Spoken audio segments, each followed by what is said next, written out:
mulai lari. Gue udah nggak peduli, nafas ngos-ngosan, tapi rasa takut lebih gede dari capek. Gue cuma mikir, keluar dari tempat ini, apapun caranya. Sumpah, ini bukan cerita yang gue karang-karang. Ini beneran kejadian yang sampai sekarang masih bikin gue mikir, apa gue beneran balik dalam keadaan hidup? Waktu itu hari Sabtu sore, gue lagi dalam perjalanan pulang dari rumah temen gue, Raka, di daerah Cilengkrang, Bandung Timur. Kita habis ngumpul bareng, main game, ngebahas rencana buat trip ke pantai minggu depan. Hujan sempat turun siang harinya, tapi sore itu langit mulai cerah. Meskipun awan mendung masih menggantung, gue naik motor sendirian karena ada acara kawinan di daerah Pasir Impun. Jalan utama macet total. Gue sempat stuck hampir 20 menit di satu titik. Panas mesin motor, ditambah helm yang bikin kepala pengap, bikin gue mulai emosi. Sambil ngeluarin HP dari saku jaket, gue buka Google Maps. Nah, muncullah jalur alternatif yang katanya lebih cepat 20 menit. Gue mikir, paling juga lewat jalan kampung, bentar doang. Gue belokin motor ke jalan kecil yang ditunjuk sama Maps. Awalnya, jalan itu masih aspal, meski mulai menyempit. Di kanan kiri gue, masih ada rumah-rumah warga. Ada anak-anak main bola di lapangan kecil, ibu-ibu ngelipet jemuran. Tapi setelah belokan ketiga, suasana mulai berubah. Rumah-rumah mulai jarang, jalan berubah jadi beton kasar. Lampu jalan gak ada. Gue sempat lihat papan nama jalan, Panyileukan lama, gak familiar sama sekali. Tapi gue pikir, ya udahlah, tinggal ikutin aja, paling bentar lagi nyambung ke jalan besar. Tapi makin gue jalan, makin sepi. Rumah-rumah mulai kelihatan tua dan kusam. Sebagian besar kayak rumah kosong. Jendelanya tertutup tirai tebal, halaman depannya ditumbuhi rumput tinggi. Suara anak-anak yang tadi masih kedengeran sekarang udah hilang. Gantinya, angin, tapi dingin dan lembab. Kayak angin yang keluar dari dalam sumur. Sinyal mulai ngedrop. Maps di layar HP gue tiba-tiba freeze. Tulisannya, sinyal hilang, rute sedang dihitung ulang. Ya, anjir, gue sempat berhenti sebentar, nyari sinyal, tapi nggak dapet. Di sekeliling gue, cuma ada jalan beton sempit, sawah gelap di kiri, dan kebun bambu di kanan. Gue celingukan, nggak ada orang, sepi banget. Tapi karena gue pikir sayang waktu kalau balik lagi, gue nekat terusin. Jalan di depan agak nanjak. Di puncak tanjakan, ada belokan ke kiri. Nah, pas disitulah semua mulai terasa gak beres. Di pojokan belokan itu, ada rumah tua. Bentuknya kayak rumah zaman dulu, dinding kayu, atapnya genteng merah tua yang sebagian udah copot. Di depannya ada kursi kayu reok, dan ada nenek-nenek duduk di sana sendirian. Gue pelanin motor. Nenek itu duduk sambil nunduk. Mukanya nggak kelihatan, cuma rambut putihnya yang panjang nutupin sebagian wajah. Dia pegang tongkat, tapi tangannya kurus banget, kayak tulang dibalut kulit. Gue spontan nyeletuk, "Nek, mau nyebrang?" Dia nggak jawab, tapi pelan-pelan dia nengok ke arah gue. Dan pas wajahnya ngadep penuh ke arah gue ngerasa jantung gue kayak jatuh. Mukanya pucat banget, matanya putih semua, nggak ada bola mata. Tapi senyumnya lebar banget, kayak ditarik paksa sampai pipinya sobek. Gue refleks gas motor sekenceng-kencengnya. Gue nggak peduli lagi jalan sempit atau gelap. Pokoknya kabur. Tapi semakin gue ngebut, semakin aneh suasana di sekitar. Rumah-rumah yang gue lewatin bentuknya makin gak masuk akal. Ada yang jendelanya 8, rapet-rapet kayak mata. Ada yang atapnya kebalik, mengarah ke tanah. Dan semua jendela itu terbuka. Gue ngerasa kayak diliatin dari dalam. Tapi setiap gue tengok, gak ada siapa-siapa, cuma bayangan. Kadang siluet orang berdiri, kadang cuma kain putih melambai-lambai kayak ditiup angin. Gue mulai ngerasa tangan gue dingin, jari-jari kaku. Bukan karena udara, tapi karena takut. Gue coba nyalain lagu dari HP buat ngusir rasa takut. Tapi aneh, lagu yang muncul bukan playlist gue. Suaranya kayak gamelan Jawa diputer pelan. Terus ada suara orang nyanyi, tapi bahasanya nggak gue ngerti. Gue langsung matiin, tapi lagu itu tetap nyala. Volumenya naik pelan-pelan. Gue cabut headset, tapi suara itu pindah ke speaker motor gue. Gue udah panik. Gue coba berhenti di satu persimpangan. Ada 3 jalan kecil bercabang. Gue bingung harus ambil yang mana. Tiba-tiba, HP gue nyala sendiri. Layarnya gelap, tapi muncul tulisan putih. Jangan berhenti, mereka belum kenyang. Gue lempar HP ke tanah. Tapi pas gue nengok lagi, HP itu balik ke dashboard motor gue. Masih nyala, masih dengan tulisan yang sama, dan dari kejauhan, gue dengar suara tawa kecil, kayak anak kecil, diikuti suara langkah kaki. Banyak, tapi nggak ada orang. Gue gas lagi, gak peduli lewat jalan yang mana, yang penting kabur dari tempat itu. Tapi, tiap gue belok, gue ngerasa balik lagi ke tempat yang sama. Rumah tua, nenek-nenek duduk, kursi reot, senyum sobek. Kayak muter-muter di tempat yang sama. Dan saat itu gue sadar, gue udah masuk ke tempat yang gak seharusnya gue datangi. Pemukiman mereka. Setelah berputar-putar dalam kecemasan yang gak kunjung reda, gue akhirnya berhenti di pinggir jalan. Bukan karena gue mau, tapi motor gue tiba-tiba, suara mesinnya kasar, terus mati begitu aja, kayak dicekik. Gue turun, cek bensin, masih penuh.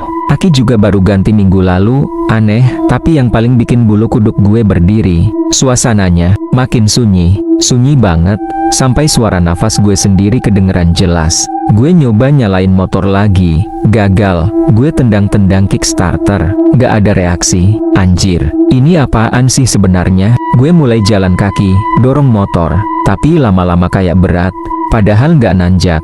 Rasanya kayak gue lagi narik mayat, bukan motor. Gue lihat ke belakang, jalanan kosong, tapi ada bayangan, gerak cepat, lalu hilang. Gue diem, pelan-pelan, muncul suara, kayak langkah kaki di atas genteng. Bukan cuma satu, banyak.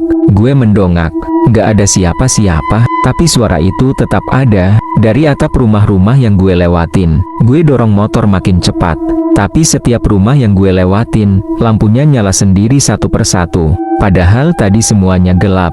Dan yang bikin gue bener-bener ngerasa gila, dari balik jendela-jendela itu, ada kepala ngintip, tapi bentuknya aneh. Mukanya kayak topeng wayang, matanya hitam polos.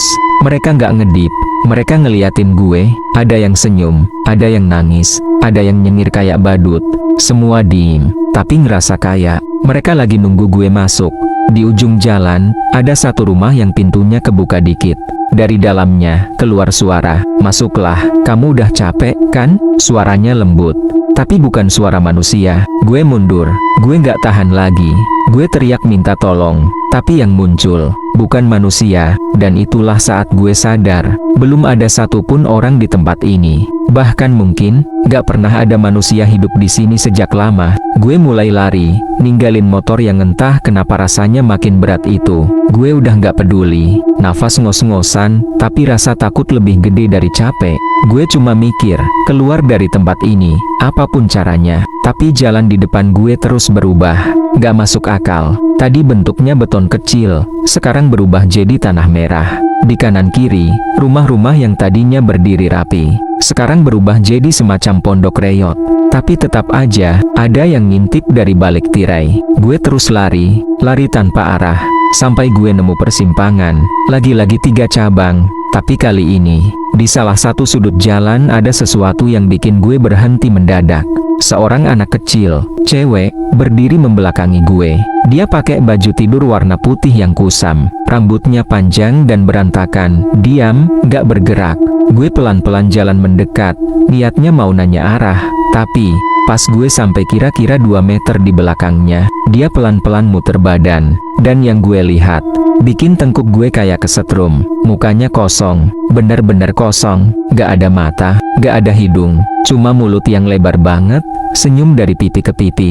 Dia buka mulutnya, dan suara yang keluar, suara gue sendiri, "Tolongin aku, kita udah gak bisa keluar." Gue mundur pelan, tapi setiap gue melangkah mundur, dia malah ngikutin. Tapi gerakannya aneh, gak kayak orang jalan, kayak diseret. Gue balik badan dan lari sekenceng-kencengnya, tapi langkah gue berat, seolah-olah tanah nahan kaki gue. Dan suara dia masih ngikutin, "Jangan lari, kamu udah dipanggil." Tiba-tiba, seluruh tempat jadi gelap. Bukan malam, bukan karena lampu mati, tapi kayak semua cahaya disedot.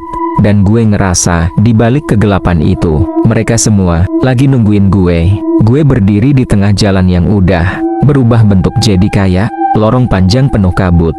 Nafas gue ngos-ngosan, keringat dingin netes dari pelipis meskipun udara di situ rasanya beku. Gue coba buka HP masih nyala, tapi jamnya stuck di jam 2:13. Angka itu nggak berubah dari tadi, seolah waktu di sini juga berhenti. Tapi anehnya, hari kayak nggak kunjung malam. Tiba-tiba dari kejauhan, gue dengar suara yang sangat familiar. Allahu Akbar, Allahu Akbar. Gue spontan istighfar, ngerasa sedikit tenang. Tapi semakin lama gue dengerin, gue sadar ada yang aneh. Nadanya bukan nada azan biasa, kayak dilantunkan dengan nada datar dan lambat banget, seret, kayak diputar mundur. Gue berdiri diam, merhatiin arah suara. Telinga gue kayak ditarik buat ngikutin suara itu. Pas suara azan itu sampai ke bagian, berubah jadi suara perempuan menjerit. Jeritan yang panjang dan menyayat, disusul sama suara gamelan keras banget. Tiba-tiba jalanan di depan gue kebuka sendiri, kayak kain yang disingkap. Dan muncul satu rumah besar warna hitam, berdiri sendiri. Rumah itu nggak ada jendela, cuma satu pintu besar. Di atas pintunya ada simbol aneh, mirip angka 9 terbalik. Gue jalan pelan, ditarik sama rasa penasaran yang aneh. Langkah gue ringan, tapi dada gue berat. Pas sampai di depan pintu, suara dari dalam rumah itu bilang, "Masuk, mereka udah nunggu dari sebelum kamu lahir." Gue nggak bisa nahan kaki gue. Pintu terbuka sendiri, dan gelap gulita di dalam. Begitu gue masuk, semua suara berhenti, dan lampu-lampu minyak menyala satu persatu, memperlihatkan dinding yang penuh foto-foto, foto orang, banyak banget. Tapi semua foto itu, tanpa wajah, kosong, cuma bayangan tubuh. Dan di tengah ruangan itu, ada meja dengan satu bingkai foto besar. Gue merinding, pelan-pelan gue dekati foto itu, dan pas gue lihat, itu foto gue. Tapi, wajah gue hilang, kosong, persis kayak foto-foto lainnya. Dan suara dari belakang gue berkata pelan, "Kita cuma mau kamu inget, kamu pernah kesini." Gue berdiri di tengah ruangan yang penuh foto tanpa wajah itu. Nafas gue pendek-pendek. Rasanya kayak ada yang duduk di dada gue. Gue mundur pelan-pelan, sampai kaki gue nabrak sesuatu di belakang. Gue noleh, ada pintu kayu kecil di pojok ruangan, warnanya coklat tua. Tapi yang bikin merinding, dari bawah celah pintu itu, netes cairan merah pekat. Darah, banyak banget, ngenang di lantai kayu. Gue ngelangkah mundur, tapi pintu itu tiba-tiba bergetar sendiri. Kayak ada yang gedor-gedor dari dalam. Dan suara-suara mulai kedengeran. "Buka, kita kedinginan di dalam. Tolong bukain pintunya." Suaranya lirih, tapi banyak. Bukan cuma satu orang. Dan semuanya, kayak suara anak-anak. Tapi nadanya penuh derita, kayak udah lama dikurung. Gue tutup kuping gue, gak mau denger. Tapi tiba-tiba, pintu itu kebuka sendiri, perlahan, dan dari dalam, keluar kabut putih kental. Bau amis langsung nusuk hidung gue. Dan satu persatu, tangan-tangan kecil keluar dari balik kabut. Tangan anak-anak, tapi warnanya pucat kebiruan. Ujung jarinya tajam, kayak kuku yang tumbuh berlapis-lapis. Gue spontan lari. Tapi ruangan itu kayak berubah bentuk. Tiap gue buka pintu, gue masuk lagi ke ruangan yang sama. Gue coba jendela nggak bisa dibuka. Gue tendang dinding nggak retak sama sekali. Tangan-tangan itu makin banyak. Sekarang kepala mereka mulai kelihatan. Kepala anak-anak kecil, botak, pucat, matanya bolong hitam kayak dibakar. Dan dari mulutnya keluar suara, "Kamu juga anak baru, ya?" Gue jatuh terduduk. Suara itu makin dekat. Sampai salah satu dari mereka nyentuh kaki gue. Dingin, rasanya kayak disentuh batu es. Tapi kulit mereka lembek kayak spons busuk. Gue nekat berdiri dan teriak sekencang-kencangnya, "Saya tidak mau di sini." Dan tiba-tiba, semua berhenti. Anak-anak itu hilang. Kabut lenyap. Ruangan berubah gelap total. Lalu muncul satu suara, dalam, berat, tapi pelan. "Terlambat. Kamu sudah ada di daftar kami." Suara itu masih menggema di kepala gue. "Kamu sudah ada di daftar kami." Gue berdiri di tengah ruangan gelap, menggigil, gak tahu harus ngapain. Tapi tiba-tiba, lampu temaram dari pojok ruangan nyala. Lampunya gantung dari langit-langit. Lampu bohlam tua yang cuma goyang pelan, kena hembusan angin entah dari mana. Di bawah cahaya lampu itu, ada meja kayu panjang. Di atasnya, ada foto-foto, puluhan, mungkin ratusan. Gue maju pelan-pelan. Setiap foto itu punya wajah. Tapi bukan wajah orang asing. Itu foto-foto orang yang gue kenal. teman-teman sekolah gue dulu, tetangga, bahkan bokap gue yang udah meninggal 2 tahun lalu. Gue merinding dari ujung kepala sampai kaki. Apa maksudnya semua ini? Gue ambil satu foto, tangan gue gemetar. Foto itu, foto gue sendiri, tapi wajah gue di foto itu bukan kayak biasa. Mata gue bolong, dan mulut gue sobek sampai telinga, sama kayak muka nenek-nenek yang gue lihat di awal. Kenapa? Gue ada di sini. Tiba-tiba ada suara langkah kaki dari belakang. Gue langsung balik badan. Ada seseorang berdiri di lorong gelap. Perlahan dia mendekat. Bayangannya makin jelas. Seorang pria tua pakai jas hitam sobek-sobek. Wajahnya penuh jahitan. Matanya merah menyala. Lo pikir lo nyasar ke sini cuma karena Google Maps? Katanya dengan suara pelan tapi tajam. Tempat ini, milih siapa yang masuk? Dan lo dipanggil karena satu alasan, lo bagian dari perjanjian. Gue geleng-geleng. Perjanjian apaan? Gue nggak pernah bikin perjanjian apa-apa. Dia mendekat makin dekat, sampai gue bisa cium bau tanah dan darah dari napasnya. Tapi orang tua lo pernah, dan utangnya belum lunas. Gue terdiam, terngiang-ngiang obrolan terakhir gue sama nyokap. Soal bokap gue yang dulu suka ikut hal-hal gaib waktu muda. Nyokap pernah bilang, jangan pernah buka kotak kayu di lemari tua. Itu bukan buat kamu. Lo adalah tumbal, kata pria itu. Dan sekarang waktunya menebus janji yang gak pernah ditepati. Tiba-tiba lantai di bawah gue retak. Dari sela-selanya muncul tangan-tangan hitam, narik kaki gue ke bawah. Gue berusaha kabur, tapi kekuatan mereka terlalu kuat.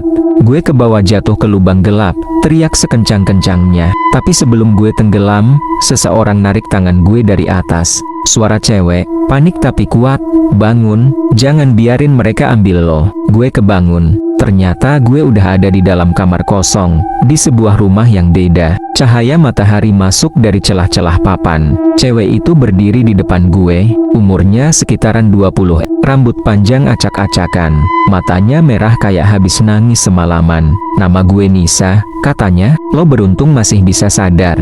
Banyak yang udah nggak bisa balik begitu masuk ke wilayah ini. Nisa, tempat apa ini sebenarnya? Dia lihat ke jendela. Ini bukan dunia lo lagi, Kak. Ini wilayah perantara. Tempat orang-orang yang dikorbankan, disimpan dulu sebelum dimakan. Dimakan. Sama siapa? Dia menatap gue, serius. Sama mereka yang lo lihat tadi, yang gak punya wajah, yang anak-anak. Mereka bukan korban, mereka penjaga. Mereka udah jadi bagian dari pemukiman ini. Gue gak bisa mikir jernih. Semuanya makin gak masuk akal. Terus gimana cara keluar dari sini? Nisa geleng. Satu-satunya cara, lo harus kasih tumbal pengganti. Orang yang punya hubungan darah sama lo. Jantung gue nyaris berhenti. Maksud lo, nyokap gue. Nisa diem, lalu dia ngeluarin kalung dari kantong bajunya. Kalung dengan liontin kayu kecil. Kalung ini bisa nyambungin lo ke dunia nyata lagi. Tapi cuma bisa dipakai 1 kali. Lo pilih, lo selamat.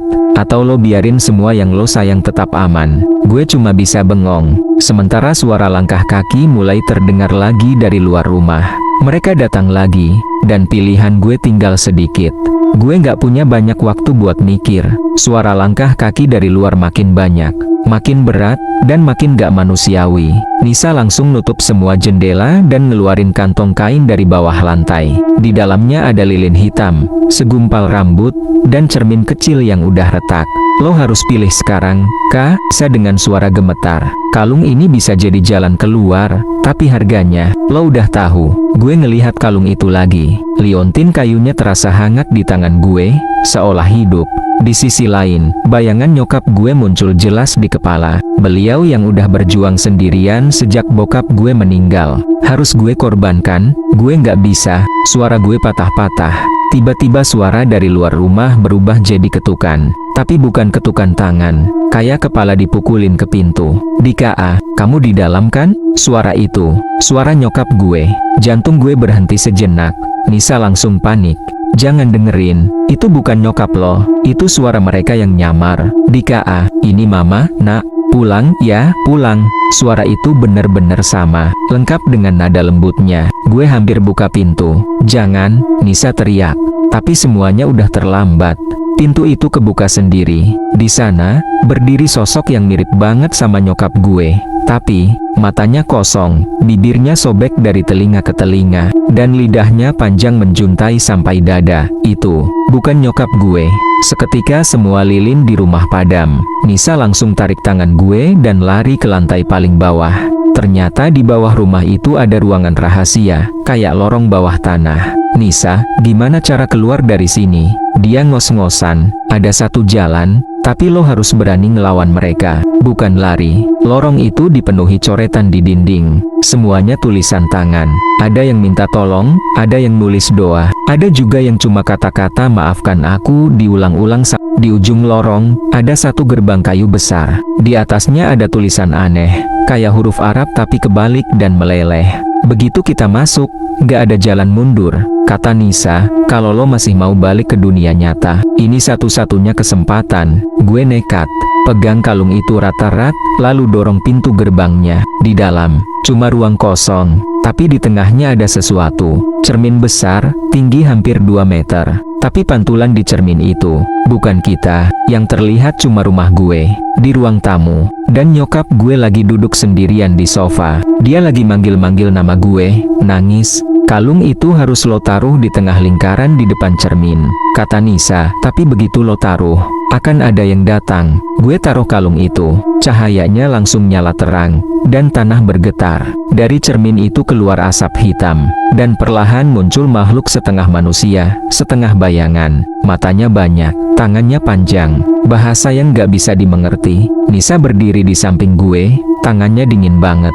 Itu pengawas pintu. Dia akan tanya siapa yang ditukar. Makhluk itu ngeluarin suara berat, pilih tumbal pengganti, atau tetap di sini selamanya. Gue bingung, mau sebut nama nyokap, tapi hati gue nggak tega. Nisa ngelihat gue dan bisik, pakai gue aja. Maksud lo? Aku udah mati dari lama. Aku cuma arwah yang ditahan di sini. Tapi kalau aku jadi tumbal, kamu bisa bebas. Enggak. Gue nggak mau korbankan lo. Gue udah nggak punya masa depan, Kak. Tapi lo masih bisa pulang. Lo masih bisa ketemu nyokap lo. Gue cuma tinggal kenangan. Gue nangis. Tapi akhirnya, gue sebut namanya, Nisa. Makhluk itu mengangguk, lalu tangannya meraih Nisa. Dia senyum terakhir ke gue. Jangan lupa gue. Petir menyambar, cermin pecah, dan semuanya gelap. Gue kebangun di tengah jalan raya, mobil-mobil lewat. Teriak-teriak marahin gue karena berdiri di tengah jalan. Gue noleh, di belakang gue, jalan kecil itu nggak ada lagi. Tapi di tangan gue, masih ada liontin kayu dari kalung itu. Gue masih berdiri di pinggir jalan raya, motor dan mobil lewat cepet-cepet. Dan semua orang ngelihatin gue kayak orang gila. Badan gue gemeteran, napas gue berat, tapi gue sadar, gue udah balik. Dunia nyata. Gue langsung buka HP, sinyalnya penuh. Jam di layar, nunjukin jam 18:45 menit. Padahal waktu gue masuk ke jalan kecil itu, masih jam 4 sore, berarti cuma lewat 2,5 jam. Tapi rasanya kayak bertahun-tahun gue terjebak di sana. Gue langsung pesan ojek online dan pulang ke rumah. Sepanjang perjalanan, kepala gue isinya cuma satu, Nisa. Dia ngorbanin diri supaya gue bisa pulang. Entah kenapa, rasa bersalah itu nyangkut terus di dada gue. Nyampe rumah, gue lihat nyokap lagi duduk di sofa. Begitu lihat gue masuk, dia langsung berdiri, lari, dan peluk gue erat banget. Tangisnya pecah. Dika, kamu kemana aja? Mama udah cari kemana-mana. Gue nggak bisa jawab. Gue cuma bisa peluk balik.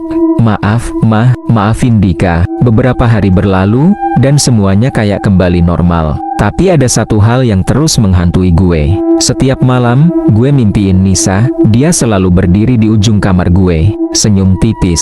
Kadang cuma diem, kadang bisik, inget janji loh. Suatu malam, gue mutusin buat buka lemari tua peninggalan bokap yang dulu dilarang nyokap. Di dalamnya, ada kotak kayu kecil, persis seperti yang pernah nyokap sebut waktu itu. Gue buka pelan-pelan. Di dalamnya, ada foto bokap gue waktu masih muda. Tapi di belakang foto itu, ada tulisan tangan. Utang darah harus dibayar darah. Jika tak bisa, maka keturunannya yang akan dipanggil. Jantung gue nyaris berhenti. Jadi benar, bokap pernah bikin perjanjian sama mereka. Di bawah foto itu, ada selembar kertas lain. Gambar lingkaran simbol kaya yang pernah gue lihat di rumah pemukiman itu. Tapi satu hal yang bikin gue langsung duduk lemes. Di bagian tengah lingkaran, ada foto Nisa. tulisan di bawahnya, yang tertinggal, akan dijaga. Tiba-tiba semua lampu di rumah mati. Suara tawa anak kecil terdengar dari dalam kamar gue. Gue pelan-pelan jalan ke arah suara itu. Di tembok kamar, ada coretan. Kalung itu masih ada padamu. Jalan pulang masih terbuka. Tapi siapa yang kau ajak kali ini? Gue lihat ke atas meja. Liontin kayu itu masih ada, masih utuh. Cerita ini mungkin udah selesai, tapi perjanjian itu belum, dan malam belum benar-benar berakhir.